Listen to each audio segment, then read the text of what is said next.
ዝና ከታገተበት ሰንሰለቱን ፈቶ እግሬ አውጪ በማለትም አመለጠ። መድብልና ሞገስ አሁን ላይ በዝና ወጥመድ ገቡ። እንግዲህ ዝና የመጀመሪያ የሚያስይዘው ሞገስን ነው። ምክንያቱም እንግዲህ እንዲሁም ደግሞ ጠበቃው ትልቅ ችግር ውስጥ ገብተዋል። አሁን ላይ ሞገስ ለመድብል ደውሎ ዝና ከታገተበት አመለጠ ድረስልኝ ሲለውም መድብል በድንጋጤ ከኢደን ጋር ካፌ ቦታም ስለነበረ አሁን ላይ መድብል ምን ሆነ ብሎ ዝና ምን ሆነ ብሎ መድብል ስልኩን ቢይዝም አመለጠ። ከታሰረበት ፈቶ እግሬ አውጪ በማለትም እኔም እየተከታተልኩት ነው አለው ሞገስ። መድብልም ወዳለበት ቦታ ሲሮጥም አሁን ላይ ሞገስ ሁሉንም ነገር ፊርማ ትፈርማለህ እያለ ሲያስፈራራውም ነበር። ነገር ግን ትልቁ ችግር አሁን መድብልን እና ሞገስን እንዲሁም ጠበቃውን ፈልጎ ሁላቸውንም መጨረስ እንዳለበት ለካሌብ ሞሲሳም ዝና ደውሎ ተናገረ።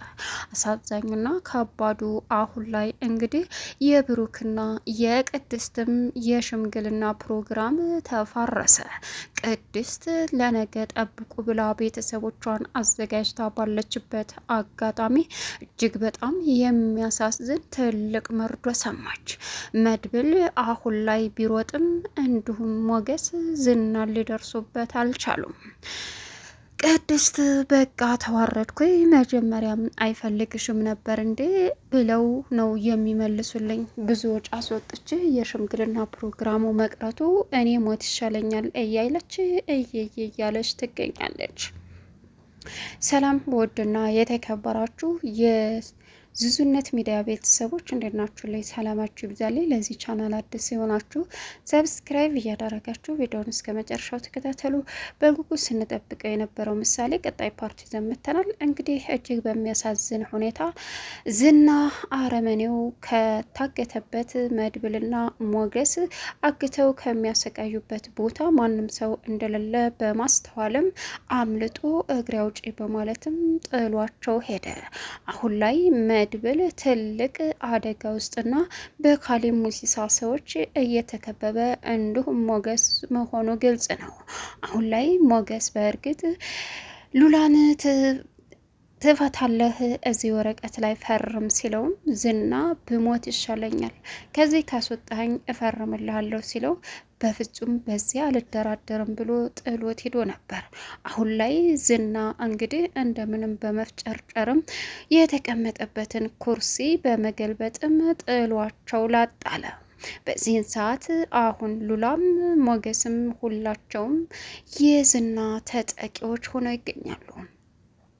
ጠበቃው ወደ ስራው ተመልሶ ያለምንም ክፍያ የሞገስንና የሉላን ንብረት ለማስመለስ ቃል ገብቶላቸውም ዝግጁ እንደሆነና ነገር ግን ደግሞ ዝና በቦታው ተገኝቶ የጋብቻ የፍቹን ፊርማ መፈረም አለበት ሲልም እሱ እዚህ ቦታ እንደማይገኝ ግልጽ ነው፣ በደንብ ታውቃለህ ሲለውም ባይገኝም ችግር የለውም ይራዘማል እንጂ ይፈታልና እናንተ ንብረታችሁንም በእጃችሁ ታገኛላችሁ፣ እናም እንዲሁም ደግሞ በቅርቡ ህይወታችሁን ትመራላችሁ ሲልም ሞገስም አንተ ብቻ ይሄን ሁሉ አሳካልኝ እንጂ የተሻለ ክፍያ ነው የምከፍልህ አለው።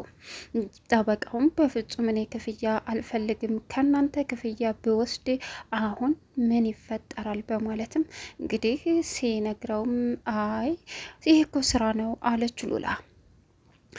መሀሌት እንግዲህ መድብልን እባክህን ልቀቀኝ ስትለውም ወይት አባሽ ነው የምትሄጁ ሲላት እባክህን ይበቃኛል ስትልም ካልሽሽ እለቅሻለሁ ግን አይደለም ሌላ ክፋት መስራት ይቅርና በዙሪያዬ መሀሌት የሚባል ስም መስማት አልፈልግም ሲላትም እመኔ መድብል በጭራሽ አንተ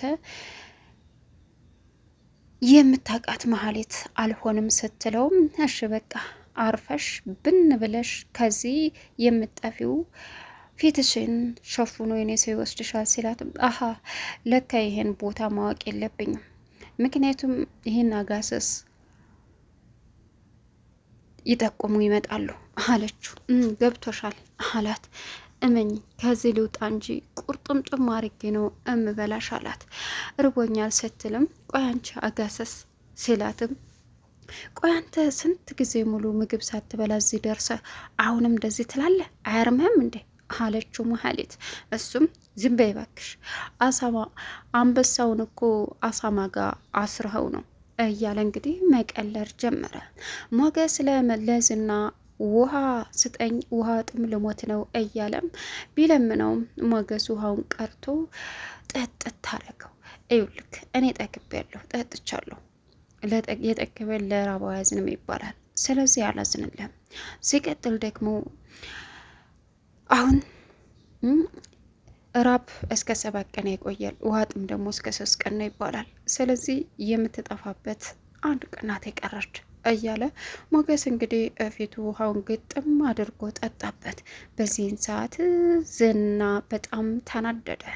አሁን ላይ ከጠበቃው ጋር ተመልሶ እዚህ ወረቀት ላይ ትፈርማለህ ሲለውም ምንድን ነው ወረቀቱ ሲለውም በምትወዳት በምታፈቅራት ልጅ ምልልሃለሁ እዚህ በቃ እዚህ ወረቀት ላይ ከፈረምክ ምግብ፣ ውሃ የምትፈልገውን አመጣልሃለሁ ሲለውም ምንድን ነው አሁን የጋብቻ ስነ ስርዓት የነበረውን ፈትቻለሁ ብለህ ትፈርማለህ ሲለውም አላደርገውም፣ ካላደረግከው ችግር የለውም በማለትም ሞገስ ተላላጠበት። እሺ እፈርምልሃለሁ። አዎ አሁን መኖር ፈልገሃል ማለት ነው። ስለዚህ መኖር እድልህን ማራዘም ነው እያራዘምክ ነው ማለት ነው አለው። ኧረ እባክህ አዎ ይኸውልህ እንደዛ ግን ደግሞ የምፈርምልህ አንድ ነገር ስታደርግልኝ ነው አለ ዝና። ምንድን ነው እሱ? ከዚህ እንድታስወጣኝ፣ ከዚህ ካስወጣኝ ሁሉንም ነገር እፈርምልሃለሁ ሲለውም እሱንማ ማድረግ አልችልም፣ እኔ ሰው እንጂ ሆዳም አውሬ አይደለሁ ሲለውም መድብል ኤደን ጋር እንግዲህ ኤደን በሚገርም ሁኔታ ተመድብል ጋር ሄደች። እውነተኛ ማንነቷንም ለመድብል ግልጽ አርጋ ነገረችው። መድብል ብቻውን ቁጭ ብሎ እየጠጣ ባለበት ሰዓት መሀሌትም እየሮጠች ኤፍራታ ጋር ሄዳ በሩን ስትቆረቁር ኤፍራታ ከፈተችላት። በዚህን ሰዓት እህቴ ምን ሆነሽ ነው በማለትም ተቀበለቻት። እቤት ያትምጭ ትይኛለሽ እንዴ?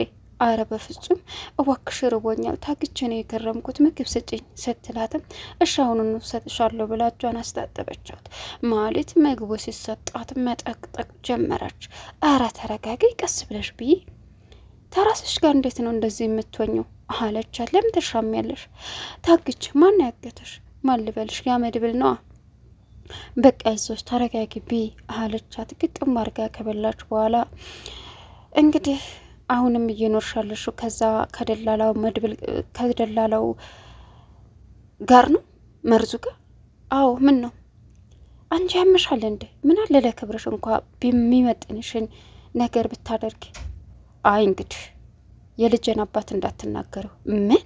አዎ የልጄን አባት ጭራሽ ተዛ የልጅ አባት ይሁንና ምንም መሆን የማይችል ደላላ ጋር ሽጦሽ ለሚሄድ ስትላትም አንቋሸሸችባት። በዚህን ጊዜ እፍራታ ውጪ ስትላትም አታስቢ፣ በይ መንገድ ብትሄጂ ነው የሚሻልሽ፣ አልበለዛ ግን ውርደትሽን ልጅሽን ይዘሽ ጎዳና ትወጫለሽ፣ እመኝኝ እፍራታ አለቻት። አንቺ መንገድ በአንቺ መንገድ ከሚሄድ ብሞት ይሻለኛል፣ አንቺ ውረዳታም እኔ ነኝ ጥፋተኛይቱ አለቻት እፍራታም።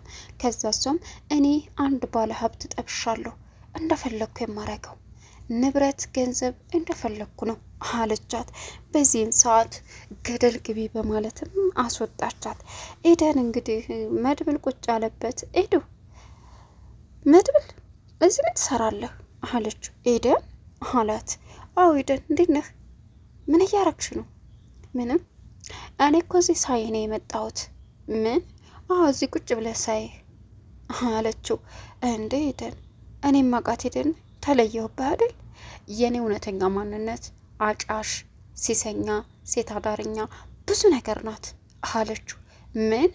አዎ እያለች መገልበጥ ጀመረች። አረ ኤደን ተረጋጊ፣ ይችኛዋን ኤደን ተዋውቃት። ኤደን ስትፈልግ ሌሎቹ እንደሚጠሩኝ ኤዱ ብለህ ጥራኝ አለችው። መድብል ግራ ተጋባ። ከዛም የህይወት ታሪኳን በልጅነቷ ዩኒቨርሲቲ ስትማር አንድ ፍቅረኛዋ ጋር ሁለት የሚዋደዱ ነበሩ። ከዛም እሱ ጋር ልጅ ተፈጠረ። ይች ልጅ ደግሞ ማን ያሳድጋት? ለሁለታችንም ልጆች ስለነበርን ልጅ የማሳደግ ኃላፊነት ስለማንችል እሱ በሰዓቱ ተወዛግቦ ጥሎኝ ሄደ። እኔም ልጅን አላስጥልም አላቋርጣትም ብዬ ወለድኳት። ለሷ ያላየሁት ነገር የለም። ከዛም ወዲህ በጣም የምወደው አንድ ከመጀመሪያው በላይ አፈቀርኩኝ።